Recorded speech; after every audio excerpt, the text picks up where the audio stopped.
नमस्कार।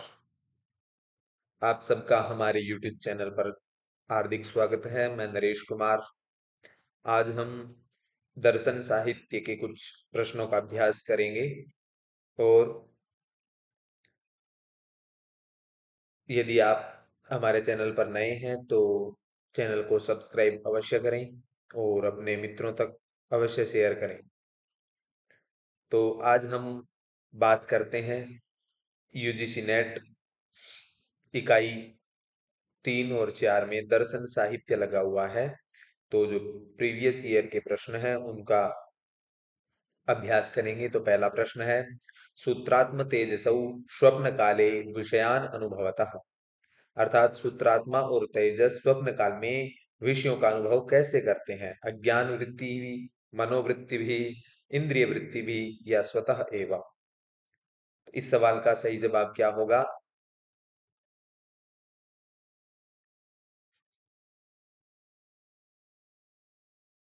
इस सवाल का सही जवाब है ऑप्शन नंबर बी। ठीक है, मनोवृत्ति से जो सूत्रात्मा और तेजस है वे क्या करते हैं? विषयों का अनुभव करते हैं, इसलिए ऑप्शन बी इसका सही होगा। कैसे? तो यहाँ पे सूक्ष्म शरीर में 17 अवयव हैं। 3 प्रकार के शरीर हैं, कारण शरीर, सूक्ष्म शरीर और स्थूल शरीर। और समष्टि रूप अज्ञान से उपहित चैतन्य है जो ईश्वर, उसकी संज्ञा है। और व्यष्टि रूप अज्ञान से उपहित चैतन्य है, उसकी प्राज्ञ संज्ञा है। तो 17 अवयव है, लिंग शरीर कहा जाता है इसको। 17 अवयवों में 5 ज्ञानेंद्री, 5 कर्मेंद्री, पंचवायु, बुद्धि और मन आते हैं। और प्राणमय कोश, विज्ञानमय कोश और मनोमय कोश, ये 3 कोश होते हैं, ये आप देख सकते हैं।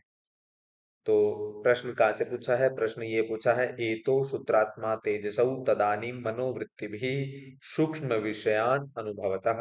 तो इस पंक्ति से सीधा प्रश्न पूछा है, तो वेदांत सार से ये ली गई है। ठीक है, तो कहा भी ये सूत्रात्मा और तेजस दोनों उस अवस्था में, स्वप्न में, ठीक है, अंतःकरण की मनोवृत्तियों द्वारा सूक्ष्म विषयों का अनुभव करते हैं। ठीक है, तो इससे ऑप्शन नंबर बी सही हो जाएगा। ठीक है, अगला सवाल, प्रत्यक्ष स्मृति रूप ज्ञान द्वयात एव अनुमिति दर्शनात् व्याप्ति विशिष्ट वेष्ट्यावगाहि ज्ञानम न सर्वत्र कारणम इति मतम अस्ति। बौद्धानां, जैनानां, नैयायिकानां या मीमांसकानां? इस सवाल का सही जवाब क्या होगा? ये सीधा जो कथानक में मुख्य विचार किया गया है उनमें से ये किसका मत है? तो इस सवाल का सही जवाब है ऑप्शन नंबर डी। ठीक है, मीमांसकों का मत है। कैसे? तो एक पंक्ति आती है, विश्वनाथ पंचानन अपने मीमांसा के मत को क्या कर रहे हैं? प्रस्तुत करते हुए कहते हैं, ननु ननु वत व्याप्य धूमवान पर्वत इति ज्ञानम विनापि यत्र पर्वतो धूमवान इति प्रत्यक्षम ततो धूमो वह्नि व्याप्य इति स्मरणम तत्र ज्ञान द्वयात् एव अनुमिति दर्शनात् व्याप्ति विशिष्ट वेष्ट्यावगाहि ज्ञानम न सर्वत्र कारणम। ये किसका है? मीमांसकों का मत प्रस्तुत कर रहे हैं। कब? न्याय सिद्धांत मुक्तावली परामर्श को बताने के बाद। ठीक है, तो व्याप्यस्त्य पक्ष वृत्तित्वधि परामर्श उच्यते, ये परामर्श का लक्षण है। उसके बाद ये कह रहे हैं कि वन्नी से व्याप्त जो धूम वाला क्या है? पर्वत है। ऐसा परामर्श यानी ज्ञान के बिना जहां पर्वत धूम से युक्त है, ऐसा प्रत्यक्ष ज्ञान कारण नहीं है, ऐसा जो मीमांसकों का मत प्रस्तुत करते हैं वहां पर इस पंक्ति को कहते हैं। तो यही सीधा पूछ लिया कि किसका मत प्रस्तुत कर रहे हैं? तो मीमांसकों का मत प्रस्तुत कर रहे हैं। ठीक है, तो इस प्रश्न का सही उत्तर होगा डी। अगला सवाल, जैन दर्शने श्रुतम ज्ञानम अस्ति। तो ऑप्शन ए, ज्ञान उपसमे सति मति जनितम स्पष्टम ज्ञानम सम्यक दर्शनादि गुण जनित क्षयोपशमन निमित्तम अवचिन्न विषय ज्ञानम, या ईर्ष्यांतराय ज्ञानम ज्ञान आवरणयोपशमे सति पर मनोगतस्य अर्थस्य स्फुटम परिच्छेदम ज्ञानम, या अन्य ज्ञानात् संसृष्टम ज्ञानम? इस सवाल का सही जवाब क्या होगा?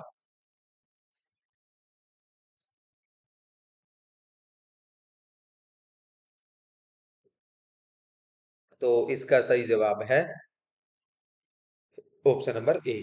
ठीक है, यानी ज्ञान और आवरण की के क्षय से उपसम जो मति जनितम ज्ञानम होता है, ज्ञान होता है, वो श्रुत ज्ञान होता है। तो देख लेते हैं हम जैन दर्शन, आर्य दर्शन, 5 प्रकार के ज्ञान बताए गए हैं। ज्ञान के 5 प्रकार बताए हैं, कौन कौन से?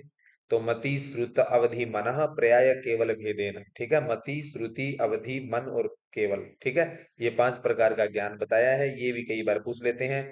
तो यहाँ पर मति का लक्षण ये हो गया और श्रुत का लक्षण ये हो गया। तो श्रुत का लक्षण पूछ लिया, ज्ञान आवरणयो समय सति मति जनितम ज्ञानम श्रुतम। अर्थात ज्ञान के आवरण का क्षय या उपक्षय उपशम हो जाने पर मति से जो उत्पन्न होता है ज्ञान, उस ज्ञान को क्या कहते हैं? श्रुत ज्ञान कहा जाता है। ठीक है, ऐसे ही अवधि है और मन है और केवल है। तो आप इन 500 के लक्षणों को भी याद कर लेंगे। अगला सवाल है बाधकः। तो यत्र पक्षः साध्य शून्य भवति सः, या यत्र पक्ष एव न भवति, यत्र व्याप्ति विषमा वर्तते, यत्र विपक्षः न भवति। तो इस सवाल का सही जवाब क्या होगा? तो बाद का बारे में पूछा है। इस सवाल का सही जवाब है ऑप्शन नंबर ए। ठीक है, यत्र पक्ष साध्य शून्य होता है वह बाद होता है। ठीक है, तो देख लेते हैं व्याख्या। साध्य शून्यो यत्र पक्षस्त्वाशु बाधः। ठीक है, उत्पत्ति कालीन घटे गंधादि यत्र साध्यते। न्याय सिद्धांत मुक्तावली से सवाल है ये। जहाँ पक्ष साध्य से शून्य होता है, बाद कहलाता है। ठीक है, और उत्पत्ति कालीन घट में गंध आदि साधित किया जाता है। ठीक है, आद्य साधारणस्तु स्यात् असाधारणो परः, तथैवानुपसंहारी त्रिधा अनेकांतिको भवेत्। अनेकांतिक 3 प्रकार का, साधारण असाधारण अनुपसंहारी। तो न्याय सिद्धांत मुक्तावली में 3 प्रकार का है क्या? जो अनेकांतिक हेत्वाभाष है। ठीक है, 3 प्रकार का है। ठीक है, और फिर कह रही है सपक्षे विपक्षे च भवेत् साधारणस्तु सह। जो हेतु सपक्ष और विपक्ष में भी होता है वो साधारण कहलाता है। और यस्तु भयस्माद् व्यावृत्तः स च असाधारणो मतः। अर्थात जो दोनों पक्ष सपक्ष और विपक्ष से अलग रहते हैं, हेतु असाधारण माना जाता है।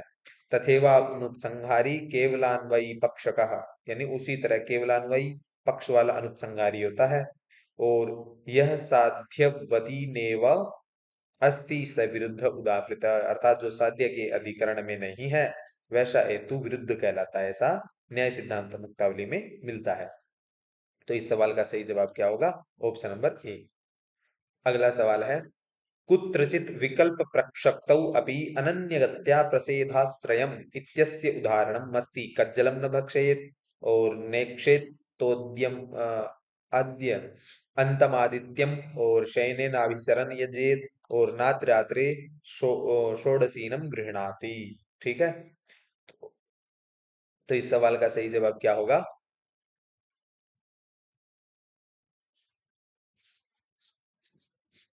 इस सवाल का सही जवाब है ऑप्शन नंबर डी।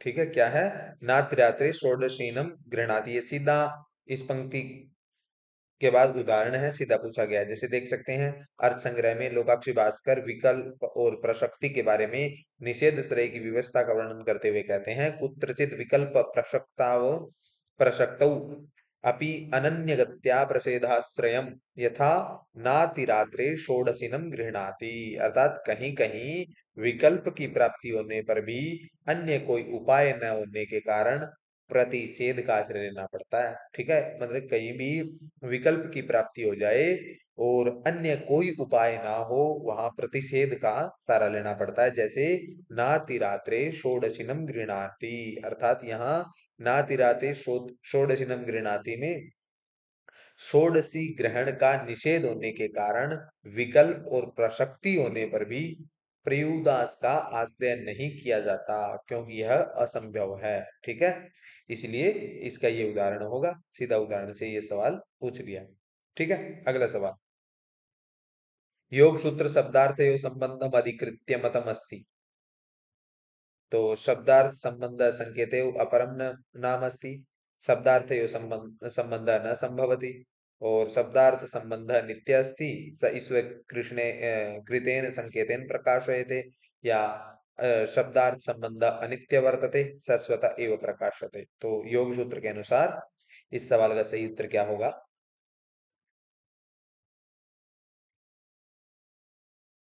तो योग सूत्र के अनुसार इस सवाल का सही जवाब है ऑप्शन नंबर सी। ठीक है, यानी शब्द और अर्थ का संबंध नित्य है। स ईश्वर कृतेन संकेतेन प्रकाशयते। ठीक है, कैसे? तो आगे देखते हैं।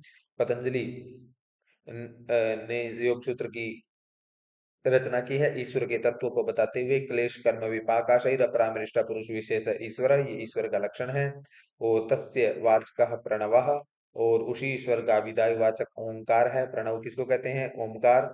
और तस्य वाचकः प्रणव, प्रणवः, इसकी व्याख्या बादरायण व्यास करते हैं कि मत्स्य संकेत कृतम वाच्य वाचकत्व अथ प्रदीप प्रकाशवत तव स्थितिम इति। ठीक है, तो इसके बाद एक संकेत ईश्वर, इसके बाद कह रहे हैं सर्गांतरेष्वपि वाच्य वाचक सत्यपेक्ष तथैव संकेतः प्रक्रियते। और संप्रतिपत्ति नित्यतया नित्य शब्दार्थ संबंध इत्यादि गमिनः प्रतिजानते। अर्थात शब्द और अर्थ का संबंध है वो नित्य है और वो ईश्वर के संकेत से प्रकाशित होता है। ठीक है, तो इससे ये पता चलता है हमें। ठीक है, अगला प्रश्न है तर्क भाषानुसारम पदार्थेषु न परिगणिते। दो जो नहीं है, अवयव, निग्रह स्थानम, प्रतिश्रुति, संवार। आसान सा सवाल है।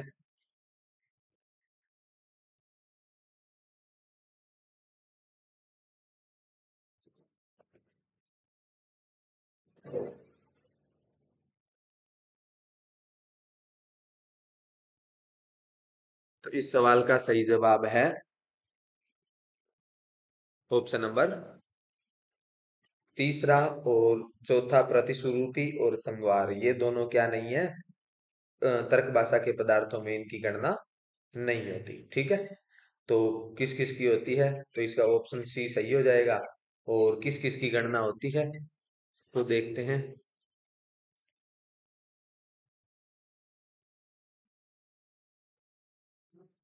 तो सबसे पहले केशव मिश्र प्रणीत तर्क भाषा में 16 पदार्थों का वर्णन है। कितने पदार्थों का वर्णन है?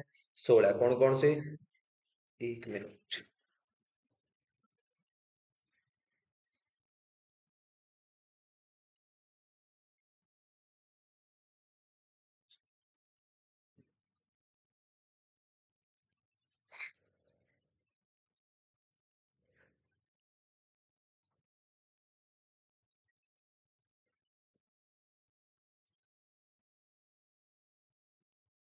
इसका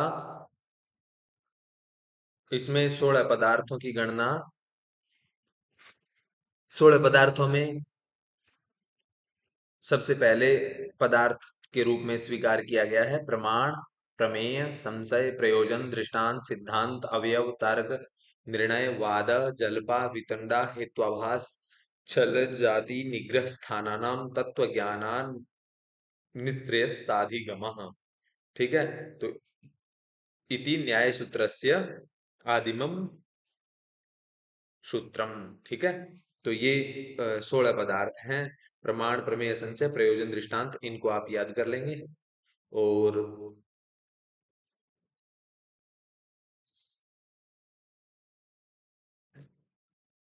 इनको आप याद कर लेंगे।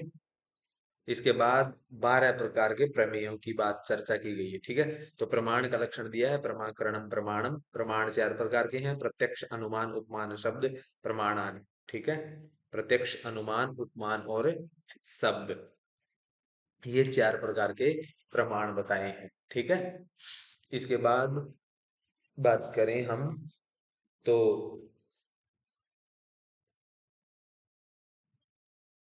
इसके बाद बात करें प्रमेयों की, तो 12 प्रमेय आत्मा, शरीर, इंद्रिय, अर्थ, बुद्धि, मन, प्रवृत्ति, दोष, प्रत्यय, भाव, फल, दुख, अपवर्गास्तु प्रमेयम, ऐसा सूत्र मिलता है। ठीक है, और अवयव, अनुमान, वाक्य, एक देशाः अवयवाः।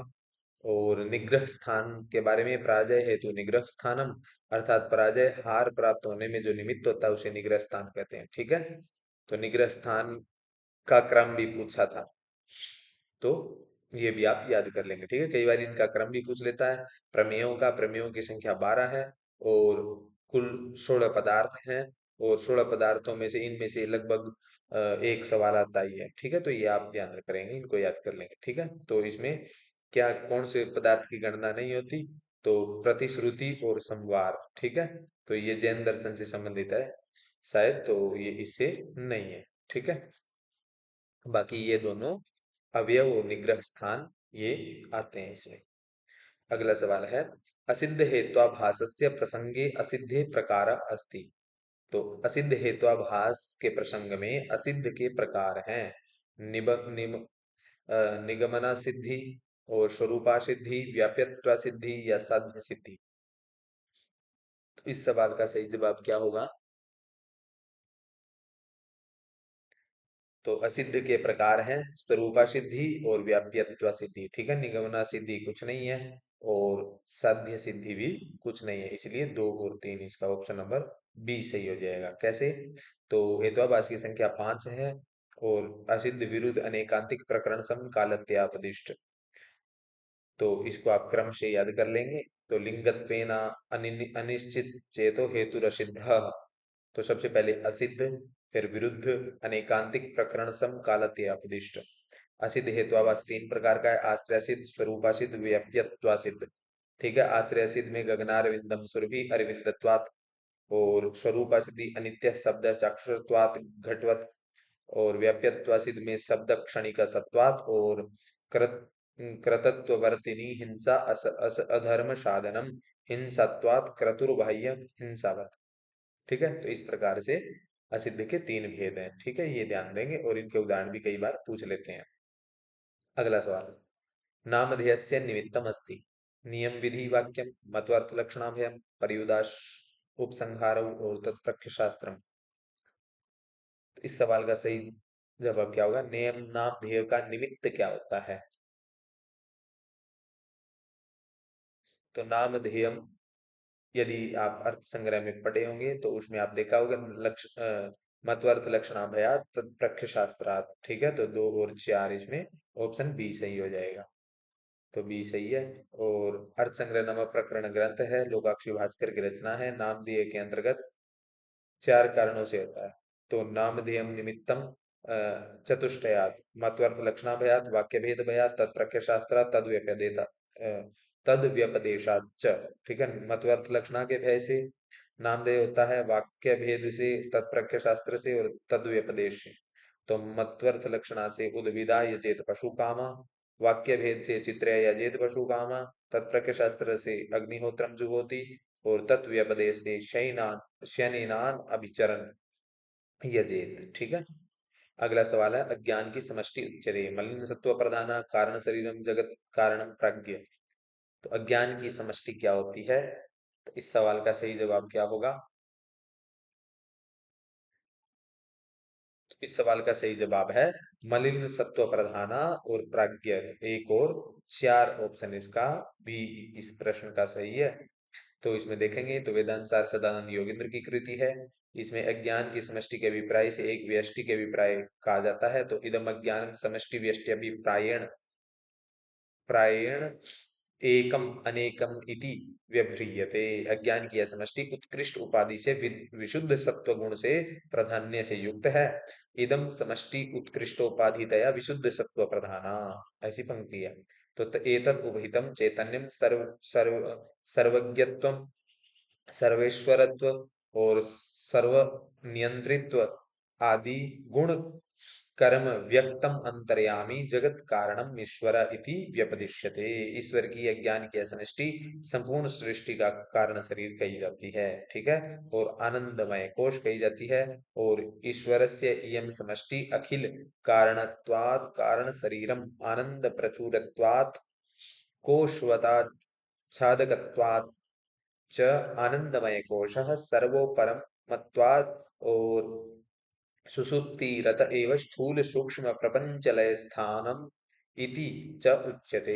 ठीक है, इससे अ, अज्ञान की समष्टि कारण शरीर और जगत कारण कही जाती है, अतः विकल्प ए सही है। और एनडीए द्वारा इस प्रश्न को विकल्प सही नहीं दिए गए थे, ठीक है, इसलिए इस प्रश्न को ठीक किया गया है। तो इसको वैसे एनटीए ने इस प्रश्न को ड्रॉप माना है क्योंकि इसका ऑप्शन थोड़ा ठीक नहीं है। अगला सवाल, व्यक्तम अस्ति, तो संख्या कारिका से सवाल है, नित्यम, अनाश्रितम, हेतुमत और सावयव।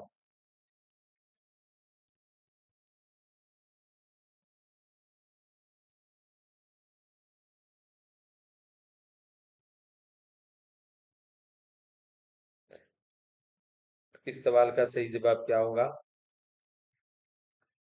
तो इस सवाल का सही जवाब है, तो सबसे पहले आपने कारिका याद की होगी, हेतुमत अनित्यम अव्यापी सक्रियम मनेकम आश्रितम लिंगम है, अनाश्रितम नहीं है, ये गलत हो गया। तो सावयवम परतंत्रम, तो ये दोनों ठीक होंगे, सी और डी, ठीक है, ये नित्यम भी नहीं है, अनित्यम है। तो दो दो नहीं होगा तो कोई है नहीं, ये भी दो है, इसमें भी दो है, इसमें भी दो है, इसलिए बी ठीक हो गया। ठीक है। तो संघ कारिका के प्रणेता ईश्वर कृष्ण है। इन्होंने व्यक्त और अव्यक्त पदार्थों का सादृश्य वैषम्य का निरूपण करते हैं। हेतुमत अनित्यम अव्यापी सक्रियम अनेकम आश्रितम लिंगम सावयवम परतंत्रम व्यक्तम विपरीतम अव्यक्तम, ठीक है, अव्यक्त इनसे विपरीत है। तो व्यक्त तत्व क्या है? हेतुमान। और अव्यक्त क्या है? अहेतुमान। अव्यापी, व्यापी हेतुमान प्रकृति है। अनेक, एक। लिंग सहित, लिंग रहित। परतंत्र, स्वतंत्र, प्रकृति क्या है? स्वतंत्र है। और व्यक्त यानी महदादि जो है वो परतंत्र है। और अनित्य, नित्य, प्रकृति कैसी है? नित्य है। तो यहाँ पर क्या पूछा है? व्यक्त पूछा है। ठीक है, प्रकृति क्या है? अव्यक्त, तो नित्य क्या है? प्रकृति है, नित्य। ठीक है, ये प्रकृति है। नित्य क्या है? प्रकृति है। और निष्क्रिय, सक्रिय है व्यक्त, और अव्यक्त क्या है? निष्क्रिय है। मूल पर आश्रित कौन है? व्यक्त। और अव्यक्त अनाश्रित है, किसी पर आश्रित नहीं है प्रकृति। और निरवयव है। ठीक है, अनाश्रित। ठीक है, तो अनाश्रित ये प्रकृति के हैं दोनों। और ये क्या है?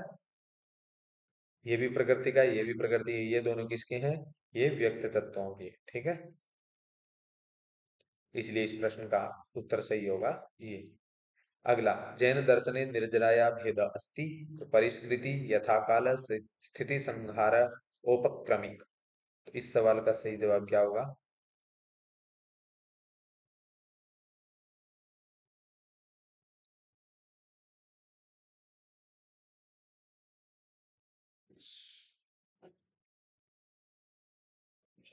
तो निर्जरा के भेदों में जैन दर्शन में यदि आप देखोगे तो यथाकाल और औपक्रमिक यानी दो और चार इसका सही होगा। ठीक है, तो दो और चार, डी ऑप्शन इसका सही है। तो देखते हैं जैन दर्शन प्रवर्तकों की संख्या कुल कितनी है? 24 है। और प्रथम तीर्थकर ऋषभ देव है, और दूसरे का नाम आदित्यनाथ था। 23वें तीर्थकर पारसवनाथ हैं। 24वें तीर्थकर महावीर स्वामी हैं। और जैनियों के विश्व प्राकृतिक तथा अप्राकृतिक स्वरूप विचार करके 7 प्रकार के मूल तत्वों का पता लगाया। इन्हीं तत्वों से जगत की समस्त वस्तुओं का परिणाम होता है। जीव, अजीव, आश्रव, बंध, संबर, निर्जरा, मोक्ष तत्वानी। ठीक है, जीव, अजीव, आश्रव, बंध और संवर, निर्जर, ये मोक्ष तत्व है 7। तो जीव दो प्रकार के हैं, मुक्त और बद्ध। अजीव दो प्रकार के हैं, स्वरूपी और अरूपी। आश्रव दो प्रकार का है, भावाश्रव और द्रव्याश्रव। बंध 4 प्रकार का है, प्रकृति, स्थिति, अनुभव और प्रदेश। ठीक है, और इसके बाद निर्जरा दो प्रकार की है, यथाकाल और उपक्रमिक। ठीक है, तो यही प्रश्न पूछ लिया, ये कई बार आते हैं ये। विबंध कितने प्रकार के हैं? 4 प्रकार के हैं, प्रकृति, स्थिति, अनुभव, प्रदेश। और आश्रव दो प्रकार के, भावाश्रव, द्रव्याश्रव। और जीव दो प्रकार के, मुक्त, बद्ध। और अजीव भी दो प्रकार के, रूपी, अरूपी। और जैन दर्शन के ये 7 तत्वों को भी क्रम लगाना इनका भी पूछ लेते हैं। कैसे? जीव, अजीव, आश्रव, बंध, संबर, निर्जर, मोक्ष तत्वानी। ठीक है, इससे स्पष्ट होता है कि यथाकाल और उपक्रमिक दोनों किसके वेद हैं? निर्जरा के वेद हैं। ठीक है, तो इसको आप याद रखेंगे। अगला सवाल है, अगला सवाल आज का अंतिम सवाल है, अधोलिखित कथन पठित्वा समुचितम उत्तरम चिनुत, तो चार्वाकस्तु कथयन्ति पृथिव्य पृथिव्यादि भूतानि चत्वारि तत्वानि, और वैशेषिका उपमानं प्रमाणं प्रवदन्ति। तो इस सवाल का सही जवाब क्या होगा? तो चारवाक पृथ्वी आदि चार भूत तत्व मानते हैं, ये तो सही हो गया। दूसरा, वैशेषिका उपमानम प्रमाणम प्रवदंती, वैशेषिक उपमान प्रमाण नहीं मानते, वैशेषिक केवल दो मानते हैं प्रमाण, ठीक है। प्रत्यक्ष और अनुमान केवल दो ही प्रमाण मानते हैं, इसलिए पहला सही है, दूसरा गलत है। तो प्रथम कथम सत्यम द्वितीयम असत्यम, इसलिए ऑप्शन नंबर सी सही हो जाएगा, ठीक है। कैसे, तो देखते हैं। चार्वाक दर्शन के प्रवर्तक कौन है? बृहस्पति। और आचरण के कारण चार्वाकों को लोकायत या लोकायतिक कहा जाता है। और पृथिव्यादीनि भूतानि चत्वारि तत्वानि सर्वदर्शन संग्रह में ऐसा कहा है। और चार्वाक दर्शन प्रत्यक्ष को ये मात्र प्रमाण मानते हैं। चारों को कथन है, सर्वत्र प्रसिद्ध है कि जिये सुखपूर्वक जिये, ये है यावत जीवेत सुखम जीवेत ऋणम कृत्वा कृतम जीवेत भस्मीभूत देह से पुनरागमनम कुतः, ठीक है। मरणम एवं अपवर्ग, ठीक है, मरना ही क्या है? अपवर्ग है, बृहस्पति सूत्र में ऐसा कहते हैं। इसके बाद बात करें हम वैशेषिक दर्शन की, न्याय दर्शन का समान तंत्र वैशेषिक दर्शन है।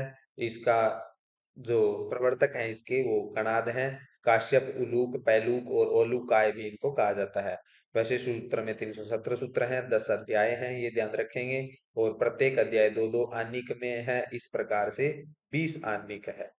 और वैशेषिक के अनुसार 6 पदार्थ हैं, द्रव्य, गुण, कर्म, सामान्य, विशेष और समवाय। और वैशेषिक दर्शन अनुमान, प्रत्यक्ष और अनुमान, ये दो प्रमाण स्वीकार करता है, ठीक है।